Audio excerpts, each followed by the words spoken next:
تعالى في كلامه المجيد والفرقان الحميد فأعوذ بالله من الشيطان الرجيم بسم الله الرحمن الرحيم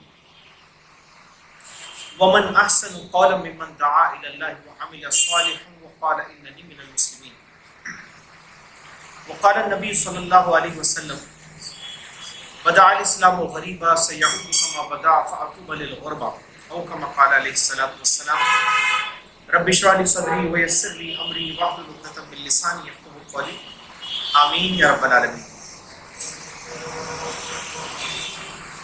یہاں پر تشریف فرما عزیز نوجوان دوستوں، یہ میرے لیے اللہ کی جانب سے ایک تحفہ ہی ہے کہ آپ جیسے نوجوان ساتھیوں سے مجھے ملنے کا اور اپنی دل کی باتیں رکھنے کا اللہ نے موقع عنایت فرمایا ہے۔ دراصل سچی بات یہ ہے کہ انسانی زندگی کا سب سے حسین مرحلہ دور شباب ہوتا ہے، اور دور شباب میں اللہ تعالیٰ اپنے جن بندوں کو مخصوص اعتبار سے اپنے کاموں کے لیے چنتا ہے وہ بہت بڑی نعمت ہوتی ہے۔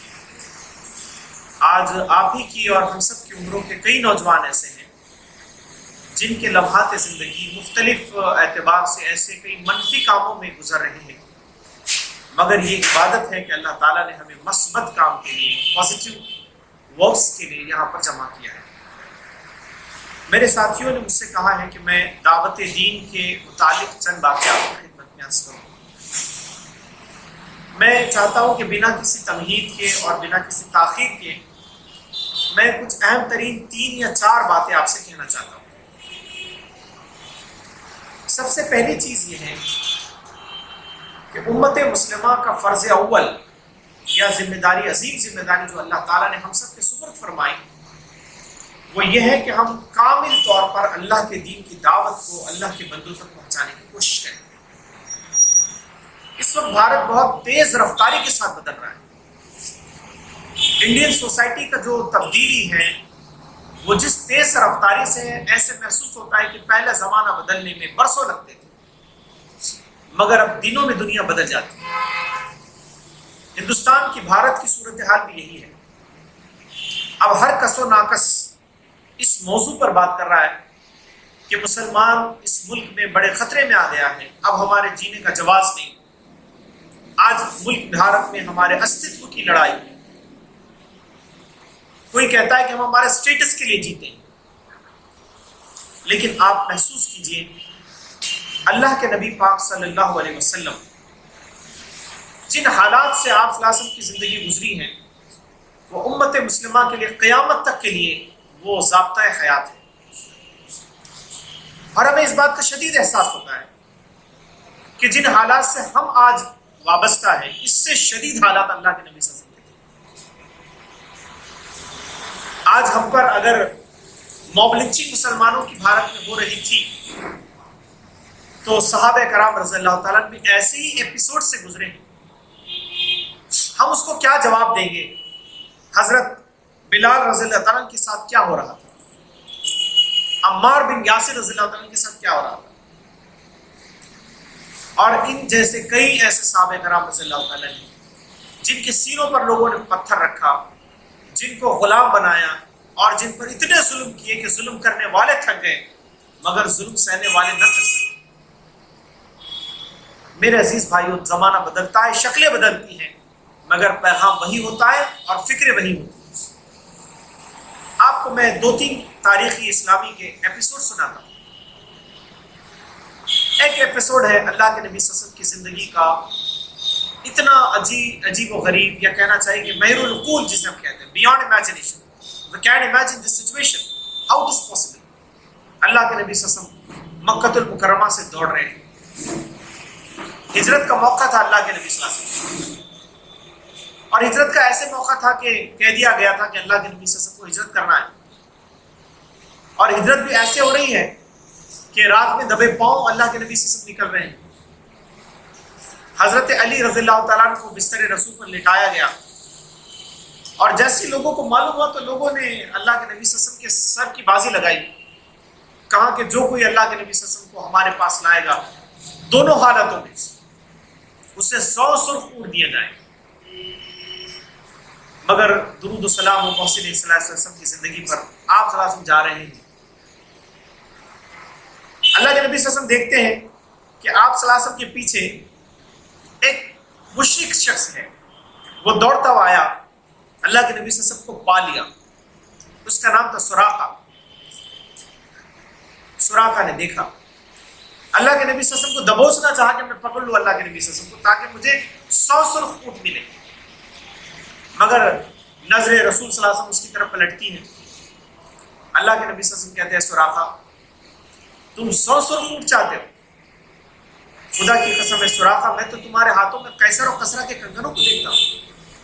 سراقہ کے دل کی دنیا بدلنے لگی, وائبریشنز فیل ہونے لگی, اپنے دل کی دنیا پر ایک وائبریشنز کا احساس ہوا. وہ کہتے ہیں کہ پھر اللہ کے نبی صلی اللہ علیہ وسلم کے ہاتھ پر انہوں نے ایمان قبول کیا. آپ اس جذبے کو سارا واقعہ پھر اب اس کے آگے بھی پوری سٹوریز دیکھیے آپ, جو پروفیٹک لائف کا بہت ہی سندر ایپیسوڈ ہے یہ صلی اللہ علیہ وسلم. لیکن حیرت ہوگی آپ کو کہ ہجرت رسول صلی اللہ علیہ وسلم کا ایسا مرحلہ جس میں نبی کریم صلی اللہ علیہ وسلم کے سر کی بازی لگا دی گئی, اس کے باوجود بھی اللہ کے نبی صلی اللہ علیہ وسلم کچھ کام کر رہے ہیں تو دعوت اللہ کا کام ہے. ان لوگوں کو اسلام کی دعوت دے رہے ہیں جو آپ کی جان لینا چاہتے ہیں. یہ باتیں میرے عزیز بھائیوں یہ بتاتی ہیں کہ جس طرح نماز پڑھنا لازم ہے, دینداری کے مختلف پیرائے حاصل کرنا لازم ہے, ٹھیک اسی طرح سے اللہ کے دین کی دعوت پہنچانا بھی امت پر لازم ہے.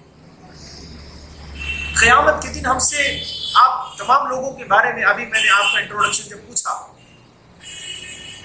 تو آپ لوگوں نے اپنی اپنی ایجوکیشنل اپنی اپنی وابستگی بتائی, آپ کس طرح انگیج ہے کالجز میں, یونیورسٹیز میں. آپ تمام لوگ اسٹوڈنٹس ہیں. ہم مسلمان اسٹوڈنٹس کو جب دیکھتے ہیں تو معلوم یہ ہوتا ہے ہم اپنی کلاسز میں نوٹس شیئر کرتے ہیں. ہم چائے کی کینٹین میں چلے جائیں تو ہم چائے شیئر کرتے ہیں. ہم ایک دوسرے سے بہت ساری باتیں شیئر کرتے ہیں, مگر ایک چیز ہم شیئر نہیں کر پاتے اور وہ ہمارا دین, اللہ کا نظام زندگی اور وہ اسلام ہے. ہم اسلام کو شیئر نہیں کر پاتے. اور یقین جانیے آپ کہ اگر آپ اسلام کو شیئر کرنے لگیں تو بعید نہیں کہ جو آپ کے ساتھی آپ کے ساتھ پڑھتے ہیں وہ بھی اللہ کے دین سے وابستہ ہیں. یہ ذمہ داری اس لیے بھی ہم پر عائد ہوتی ہے. اللہ کے نبی صلی اللہ علیہ وسلم نے ایک حدیث فرمائی, آپ فرماتے ہیں اے لوگوں میری اور آپ کی مثال کیسی ہے؟ ایسے ہی ہے جیسے کسی نے آگ کا الاؤ جلا دیا. جب آگ جلنے لگی تو وہاں پر پتنگے آنے لگے. ایک آدمی ہے کہ پتنگے آگ میں گر رہے ہیں اور پتنگوں کو آپ بچانے کی کوشش کرتے ہیں. اللہ کے نبی صلی اللہ علیہ وسلم فرمایا لوگوں میری مثال بھی ایسے ہی ہے. جہنم کی آگ دہکائی گئی, جہنم کی آگ روشن ہو گئی, اور اے انسانوں تم ہو کہ تم جہنم میں جانا چاہتے ہو, اور میں ہوں کہ میں تمہاری کمر پکڑ پکڑ کر تمہیں جہنم کی آگ سے بچا رہا ہوں. اللہ کے نبی صلی اللہ علیہ وسلم کو یہ جو حس تھی, یہ جو سینس تھا دعوت کو لے کر, وہ اتنا آپٹیمم سٹیج پر تھا, اتنا آپٹیمم سٹیج پر تھا کہ آپ سورۃ الکہف پڑھتے ہیں تو قرآن میں اللہ نے فرمایا فَلَعَلَّكَ بَاخِعٌ نَفْسَكَ أَلَّا يَكُونُوا مُؤْمِنِينَ. اے نبی صلی اللہ علیہ وسلم کیا اس غم اور پریشانی میں آپ اپنی جانیں ہی ہلاک کر ڈالیں گے اگر یہ لوگ ایمان نہیں لائیں؟ یہ ایک سرٹیفکیٹ ہے میرے بھائیوں اللہ کے نبی صلی اللہ علیہ وسلم کے لیے. کیا ہے نبی کریم صلی اللہ علیہ وسلم آپ کی جو دعوت اللہ کے ضمن میں جو کاوشیں ہیں وہ اتنی شدید ترین ہیں کہ رب العالمین جس نے تمہیں ذمہ داری دیا اب وہ دیکھ رہا ہے کہ ایسا لگتا ہے کہ تمہاری جان ہی چلی جائے گی. اس سے معلوم ہوتا ہے کہ انٹینسٹی دعوت کی کتنی زیادہ ہے. مولانا رک جائے.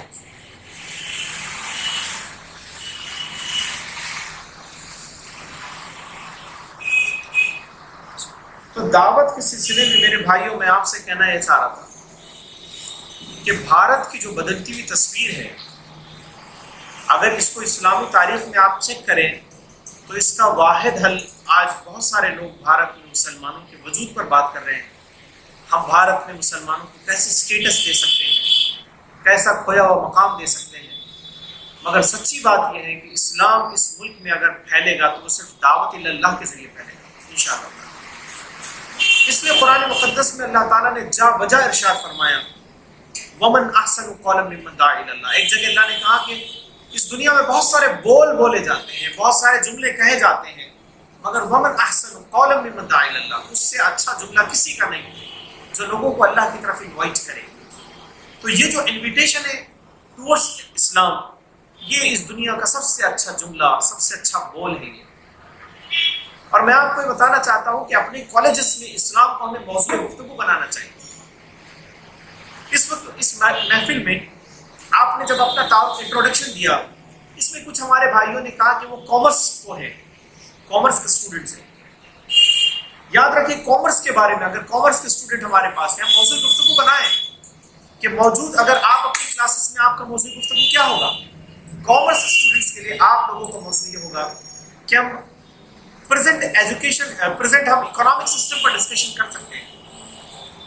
یہ جو کیپٹلزم ملک بھارت میں چل رہا ہے اور بہت دنیا کے بڑے بڑے علاقوں میں چل رہا ہے، کانٹیننٹس پہ چل رہا ہے، جسے اردو میں ہم کہتے ہیں سرمایہ دارانہ نظام، کیپٹلزم، بھاڑوئی شاہی ہم مراٹھی میں کہتے ہیں۔ یہ کیپٹلزم سے میرے بھائیوں آج دنیا بیزار ہو چکی ہے۔ کیپٹلزم نے دنیا کو کیا دیا؟ ہر پیدا ہونے والا بچہ مقروض پیدا ہوتا ہے۔ ہم ایسے کامرس کے اسٹوڈنٹ ساتھیوں کو بتائیں کہ اسلام کے پاس اس کا ایک اکنامک معاشی سسٹم ہے، اور وہ سسٹم ہم سے انٹرسٹ فری بینکنگ کا ایک کانسیپٹ لوگوں کے سامنے پیش کر سکتے ہیں۔ تو دعوت دینے کے لیے بہت سارے ایشوز ہمارے پاس ہیں، جیسے میں آپ لوگوں سے کامرس کے اسٹوڈنٹ سے آپ بات کر رہا ہوں۔ ہم معاشی نظام کو موضوعی گفتگو بنا سکتے ہیں۔ آج کل بھارت کا سیاسی نظام موضوعی گفتگو بن سکتا ہے۔ سیاسی نظام، پولیٹیکل سسٹم، پولیٹیکل سیناریو کیا چل رہا ہے۔ آج ہم یہ بتائیں کہ جو مزدوروں کی آتم ہتیائیں ہو رہی ہیں، اسلام ان کے بارے میں کیا پیش کرتا ہے۔ آپ حیرت کریں گے، ایک واقعہ سنیں۔ ایک بڑا آدمی ہے، وہ فیکٹری چلاتا ہے، اس کے پاس بہت سارے ورکرز مزدور ہیں۔ اس نے لوگوں کی مزدوری دیا، اور اس نے مزدوری دیتے ہوئے کہا کہ میں آج اس لیے مزدوری جلدی دے رہا ہوں کہ میں نے اللہ کے نبی صلی اللہ علیہ وسلم کی ایک حدیث سنی ہے کہ مزدور کا پسینہ سوکھنے سے پہلے اس کی مزدوری ادا کر دینا چاہیے۔ اس نے جب مزدور کو اجرت دی، ان بہت سارے مزدوروں نے اس مسلمان کا جملہ سنا۔ مزدور یونینز کے لیڈرز آئے اور انہوں نے کہا کہ ہم حیرت کرتے ہیں کہ آپ 1400 سال پہلے پیدا ہونے والے نبی کے بارے میں کہتے ہیں کہ 1400 برس پہلے ایک نبی نے ہمارے حقوق کی اگر بات کی تھی، تو آج ہم بھی محمد صلی اللہ علیہ وسلم کے بارے میں پڑھنا چاہتے ہیں۔ کہتے ہیں کہ اس میں سے 3 لوگوں نے اسلام قبول کیا۔ ابھی 2 دن پہلے ہم لوگ ایک مندر پر گئے، بہت بڑا مٹھ ہے وہاں پر ہم نے لوگوں کے بارے میں اسلام کے بارے میں لوگوں سے بات چیت کی۔ وہاں پر ایک 90 سال کے بزرگ ہیں جو وہاں کے سنت ہیں۔ ان سنت کے پاس ہم نے جب اسلام کا لٹریچر دیا، وہ کھڑے ہو گئے، اپنی چپل اتار کر کھڑے ہو گئے، اور انہوں نے ہم سے کہا کہ 90 برسوں میں پہلی مرتبہ کسی نے اسلام کی دعوت مندر میں آ کر دی ہے، تو میں بیٹھ کر چپل پہن کر آپ کی دعوت نہیں لے سکتا ہوں، مجھے تو کھڑے رہنا پڑے۔ انہوں نے اسلام کی دعوت بہت بحسن خوبی انہوں نے اپنے پاس لی، حاصل کی۔ مجھے یاد ہے ہم مدھیہ پردیش میں ایک مندر میں گئے، وہاں پر ایک آشرم شاڑا چلتی ہے، آشرم اسکول چلتا ہے۔ وہ آشرم اسکول کے لوگوں نے یہ کیا کہ ہمیں دروازے پر روک دیا اور کہا کہ تھوڑا 5 منٹ رک جائیے۔ ہمارے ساتھیوں کو ذرا بے چینی گھبراہٹ تھی کہ 5 منٹ رکنے کے بعد کیا ہونے والا ہے۔ 5 منٹ کے بعد جو ہوا، ہماری عقلیں حیران تھی۔ انہوں نے ایسی گیلریز میں اپنی آشرم شاڑا کے معصوم بچوں کو کھڑا کیا۔ ہم جیسے اندر داخل ہو رہے تھے، وہ پھولوں کی پتیاں بکھیر رہے تھے۔ انہوں نے سواگت گیت گایا، ہم کو بلایا اور مندر میں بیٹھا کر کہا کہ آپ بتائیے ایکیشور واد یعنی توحید کا کانسیپٹ کیا ہے۔ میرے بھائیوں مجھے بتائیے، آج سے 1450 برس پہلے اللہ کے نبی صلی اللہ علیہ وسلم طائف جا رہے ہیں۔ آپ امیجن نہیں کر سکتے ہیں، آج آپ اگر اللہ کے راستے کی دعوت مندروں میں دینے جائیں تو مندروں میں آپ کو پھولوں سے سواگت کیا جاتا ہے۔ اللہ کے نبی صلی اللہ علیہ وسلم کا سواگت لوگوں نے پتھروں سے کیا۔ آپ صلی اللہ علیہ وسلم کو کسی نے پوری زندگی میں دعوت کے ضمن میں مجھے نہیں لگتا ہے کہ کسی نے مٹھائی کھلایا تھا، لوگ پتھر مارتے تھے. سب سے سچے نبی اللہ کے نبی صلی اللہ علیہ وسلم، آپ کا دل چھلنی ہوتا رہتا. طائف میں لوگوں نے اتنے پتھر مارے، اتنے مارے کہ آپ کے جسم مبارک سے خون اتنا رس گیا تھا کہ آپ کے نالے شریفین خون کے گوند سے چپک گئے تھے. اب مجھے بتائیے، ایک تو وہ حالات ہے جس میں اللہ کے نبی صلی اللہ علیہ وسلم نے کام کیا، اور ایک حالت بھارت میں ہمارے پاس ہے، لیکن ہم اس کے باوجود کام نہیں کر پاتے. یہ میرے بھائیوں ہماری اولین، یہ ہماری پرائم رسپانسبلٹی ہے. ہم اسلام کی دعوت لوگوں کے پاس پہنچائیں، اور جب لوگوں کے پاس اسلام کی دعوت پہنچتی تو ہمارا ایکسپیرینس یہ ہے، لوگ اسلام کی بات سنتے ہیں، لوگ اسلام پر غور کرتے ہیں، اور غور کرنے کے بعد کئی ایسے لوگ ہیں جو اسلام میں داخل ہوتے ہیں.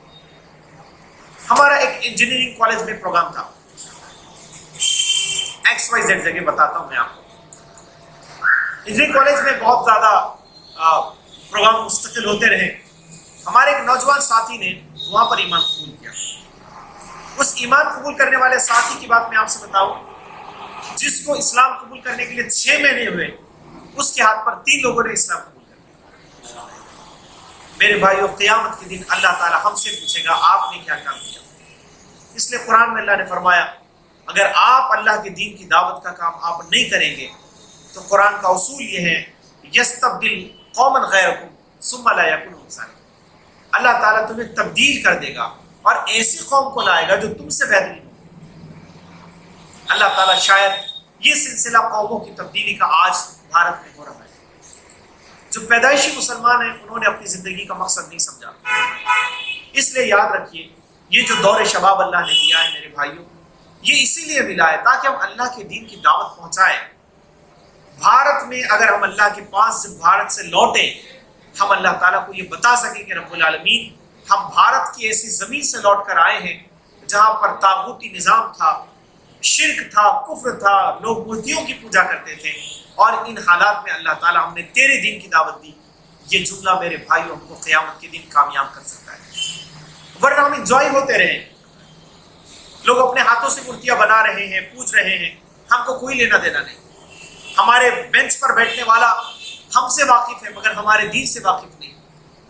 ہمارے کالج کیمپس میں جس نے فرام ٹاپ ٹو باٹم بہت زیادہ اس نے ہمارے ساتھ رہا ہے، اس کی زندگی بیتی، کئی ایسے لوگ بھی ہمارے ساتھ ہیں جن کی زندگی اب فرسٹ کلاس میں غیر مسلم ان کے ساتھ تھا، اور وہ 12th میں آگے 12 سال رہا، 12 سال میں بھی ویسے کہ ویسے ہی. ایک صاحب مجھے ملے اور وہ کہنے لگے کہ میں نے 30 ایئرس ایک گورنمنٹ کے آفس میں کام کیا، 30 ایئرس کام کیا، اور میں اکیلا وہاں مسلمان تھا. اور انہوں نے کہا سارے غیر مسلمان کہتے تھے بہت اچھا آدمی مسلمان ہے. ہم نے اسے کہا کیا وہ سارے غیر مسلمان آپ کو قیامت کے دن نہیں پکڑیں گے؟ بہت اچھا مسلمان تھا مگر پھر بھی اسلام نہیں بتایا. کل قیامت کے دن یہ کوشچن ہونا ہے، یہ کوشچن ضرور ہونا ہے کہ اللہ تعالیٰ کے وہ بندے جن تک اللہ کا پیغام نہیں پہنچا وہ ہم سے پوچھنے والے ہیں. اس لیے قرآن میں آپ سے میں پوچھوں بتاؤ ظالم کون ہے؟ آپ بتائیں گے کسی گجرات کے CM کا نام لے گیا، یا پھر کسی اور کا نام لے گیا جو وہاں سے تڑی پار ہو گیا، یا پھر کسی ایک اسٹیٹ کے کسی اور مکھیہ منتری کا نام لے گیا، وغیرہ وغیرہ. قرآن آپ سے کہتا ہے کہ ظالم کون ہے. قرآن کی پریبھاشا میں ظالم الگ ہے. ظالم وہ نہیں، وہ بھی ظالم ہے جس نے 10 لوگوں کا قتل کیا، وہ بھی ظالم ہے جس نے 1000 لوگوں کا قتل کیا. لیکن قرآن نے کہا وَمَنْ أَظْلَمُ مِمَّنْ كَتَمَ شَهَادَةً عِندَهُ مِنَ اللَّهِ. اس شخص سے بڑا ظالم کوئی ہے ہی نہیں جس کے پاس اللہ کی گواہی آ جائے اور وہ اللہ کی گواہی کو چھپا چھپا کر رکھے. قیامت کے دن یہ آیت کا آئینہ جب ہوگا، اس آئینے میں میرا چہرہ سب سے بڑا ظالم کی حیثیت سے دکھائی دے گا. میں نے اسلام نہیں بتایا لوگوں. اسلام کہاں بتائیں گے آپ؟ یہ تو تھیوریٹیکل بات ہے، یہ تو جمعے کے بیان میں بھی آپ سنتے ہیں، لیکن پریکٹیکلی کیسے پاسبل ہوگا؟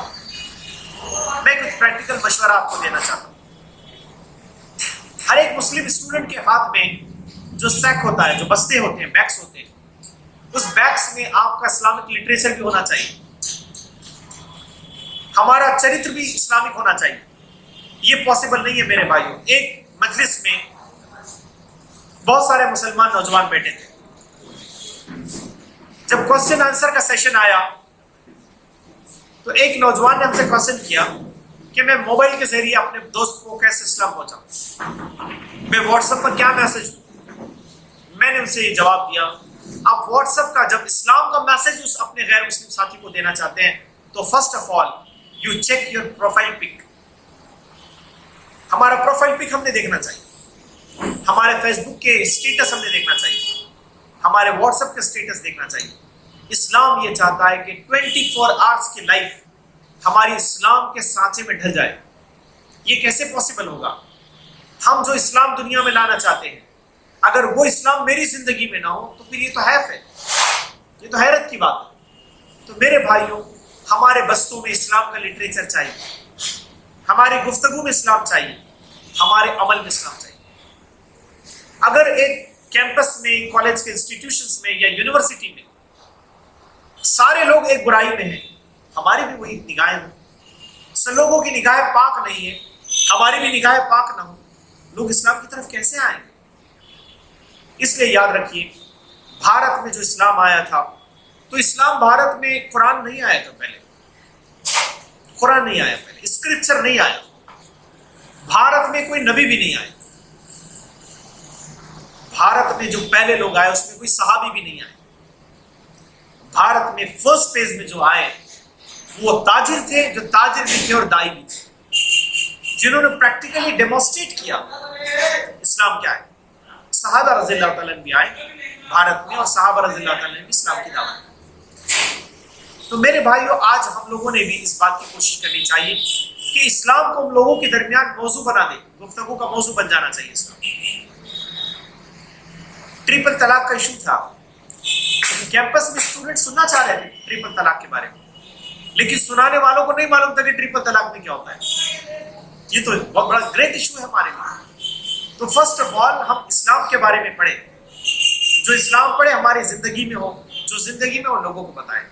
یہ بیلنس کے ساتھ ہم جب اسلام کی تصویر پیش کرتے ہیں تو میرے بھائیوں، بہت سارے لوگ ایسے ہیں جو آپ کے آچرن کو دیکھ کر اسلام میں داخل ہوتے ہیں. میں پریکٹیکلی بتا رہا ہوں آپ سے، کئی نوجوانوں کو آپ دیکھیں گے، آپ کیمپس میں جائیے، ایجوکیشن انسٹیٹیوٹ کالجز میں جائیے، جو گرلس ہوتی ہے نا، وہ گرلس آپ کی آنکھوں کی حیا کو دیکھ کر اسلام سے متاثر ہوتی ہیں. یہ پریکٹیکلی آپ دیکھیے.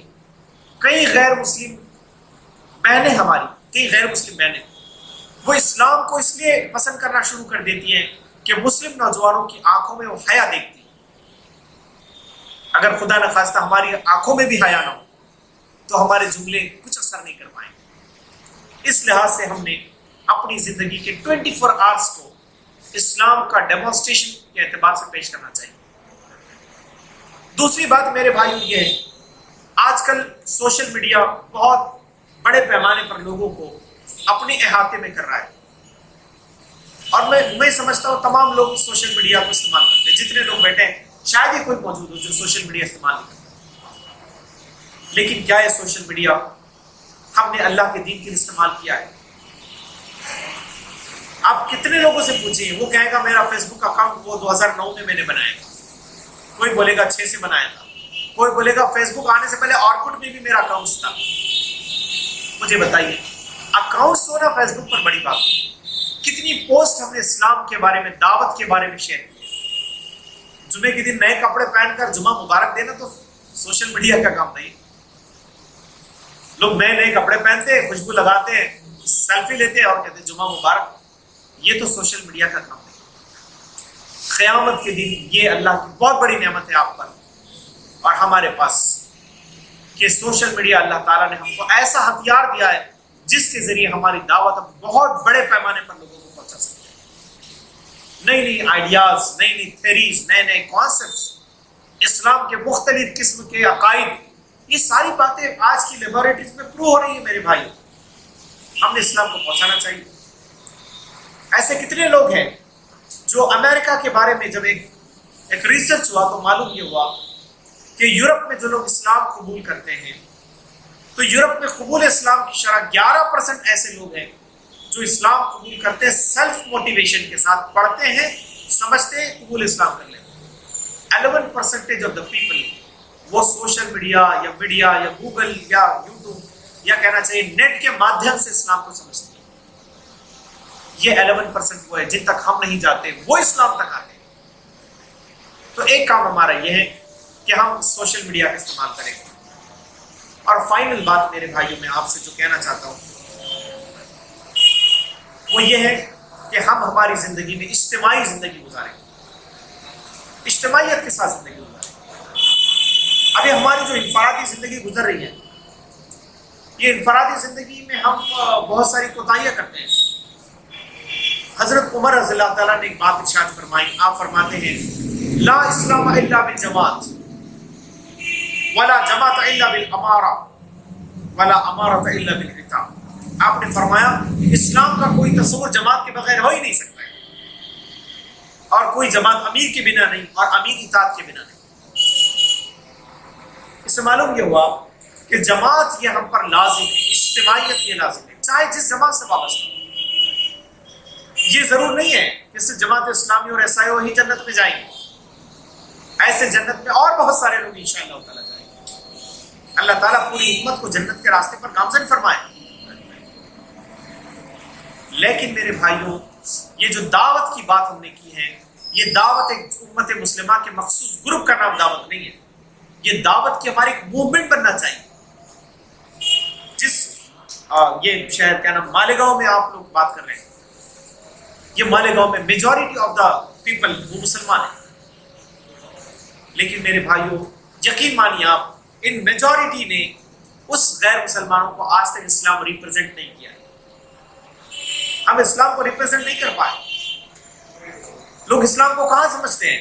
لوگ اسلام کو سمجھتے ہیں وہ بڑے بڑے جلوس کا نام اسلام ہے, بڑے بڑے دھرنا آندولن کا نام اسلام ہے, NRC کے مدعے پر بھاگنے دوڑنے کا نام مسلمان ہے. میرے بھائیوں لوگوں کو بتائیے, ہم ایسے نبی کی طرف تمہیں بلاتے ہیں جو یہ کہتے ہیں وہ شخص مسلمان نہیں جو پیٹ بھر کر کھائے اور اس کا پڑوسی بھوکا سوئے. آپ یہ بات سنائیے, غیر مسلمانوں کو سنائیے. لوگ میرے بھائیوں اللہ سے, اس کے نبی سے اور اسلام سے محبت کرنے لگ گئے. لیکن اس کے لیے ضروری ہے ہم اجتماعیت بنیں, اپنی صلاحیتوں کو اللہ کے راستے میں لگانے کی کوشش کریں. آج صلاحیت کی بہت ضرورت ہے. تقریر کرنا ہی صلاحیت نہیں ہے, تحریر کی بہت بڑی صلاحیت ہے. آج اسلام کے موضوعات پر ہمارے پاس لکھنے والے لوگ نہیں ہیں میرے بھائی. آج مراٹھی میڈیم میں اسلام کے بارے میں کچھ بھی لکھا نہیں جاتا الا ماشاءاللہ بہت کم لکھا جاتا ہے. انگریزی میں ہمارے پاس اسلام کے بارے میں لکھنے والے انگریزی میں نہیں ہمارے پاس. آج اس محفل میں آپ یہ طے کیجئے کہ بہت ساری صلاحیت جو اللہ نے آپ کو دیا ہے, آپ یہ اللہ سے وعدہ کر لیجئے کہ انشاءاللہ تعالی ہماری ساری صلاحیتیں اللہ کے دین کے لیے ہم انشاءاللہ لگانے کا عزم کرتے ہیں انشاءاللہ. وہ چاہے جو صلاحیت ہوگی ہمارے پاس, اور اگر ہم نے نہ لگایا تو میرے بھائیوں یہ زندگی تو یوں ہی دھیرے دھیرے کٹتی جاتی ہے. اگر ہم نے اللہ کے دین پر اپنی صلاحیتوں کو نہیں لگایا, یہ صلاحیت کسی اور راستے پر لگے. اس لحاظ سے ہماری ضرورت ہے کہ ہم اللہ کے دین کو خود بھی سمجھیں, لوگوں تک اللہ کے پیغام کو پہنچانے کی کوشش کریں. اور دنیا جس تیز رفتاری سے آگے بڑھ رہی ہے, اس تیز رفتاری میں داعیان اسلام نے, اللہ کے دین کے داعیوں نے تیز رفتاری اپنے اندر بھی لانا چاہیے. مجھے امید ہے کہ انشاءاللہ تعالی یہاں کی اس محفل میں, اس مجلس میں بیٹھا ہوا ہمارا ہر ساتھی وہ انشاءاللہ تعالی دعوت کا کام کرے گا, اسی میں توقع انشاءاللہ. اور اس سلسلے میں ہم پرو ایکٹیو رہیں گے. ہمیں کسی کے مہمیز دینے کی, موٹیویشن سورس کی کوئی ضرورت نہیں پڑے گی انشاءاللہ. اللہ تعالیٰ ہم تمام کی صلاحیتوں میں خوب اضافہ کرے اور ہماری زبان میں اللہ تعالیٰ تاثیر دے, ہمارے عمل میں تاثیر دے, تاکہ ہم اللہ کے دین کی دعوت اس کے بندوں تک صحیح انداز میں پہنچا سکیں. آمین. وآخر دعوانا ان الحمد للہ رب العالمین.